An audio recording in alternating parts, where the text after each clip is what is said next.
How the fitting process has changed throughout my whole career is quite remarkable. We used to have to put a shaft in a club with epoxy glue. And I used to do that as assistant.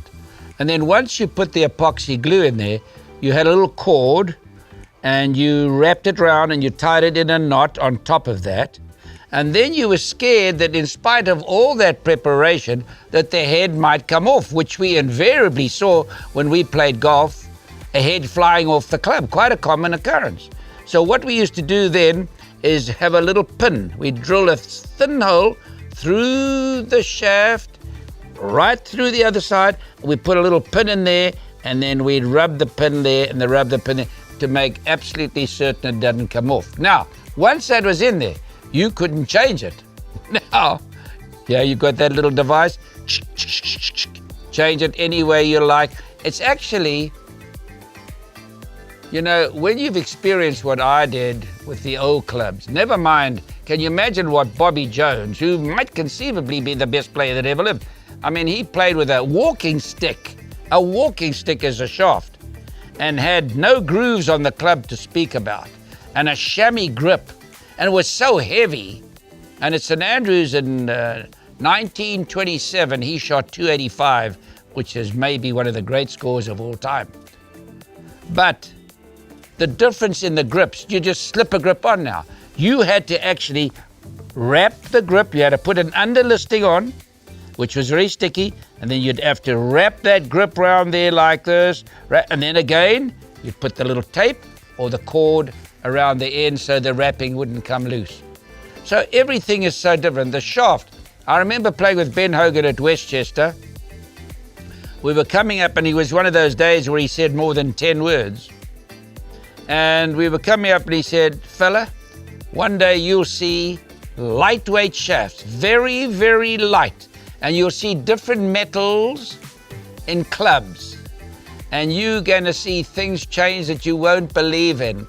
And you'll see a ball that'll have different kinds of textures. And you won't be able to slice it and hook it as much. I went into lunch. He didn't join us. And I said to the fellas, I just heard the biggest hogwash I've ever heard today.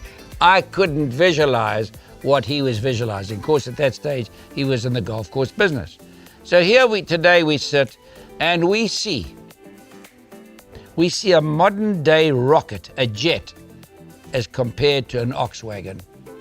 It's only when you've had the experience of playing with wood and playing with a heavy shaft under the conditions that we played, or played golf under the conditions that we played. The scores were quite unbelievable.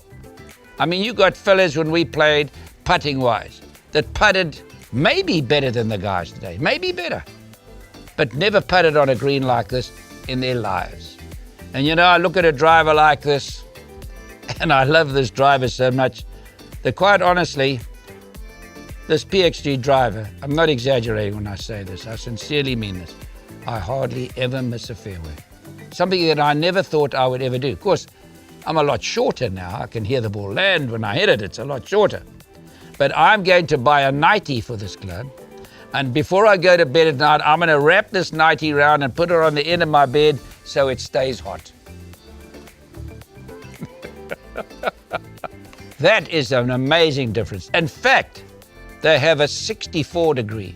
And you watch Phil Mickelson, who is the best in the world at hitting these lofted lob shots. You couldn't do that. You just couldn't do that when we played golf because you didn't have the equipment to do it. So it's remarkable. It's not only the driver, it's not only the fact that you can mishit it and be on the fairway, it's everything. It's the putters, it's the irons. I mean, the lofts and the lies and the grips and the shafts. I mean, you have a choice of so many shafts today.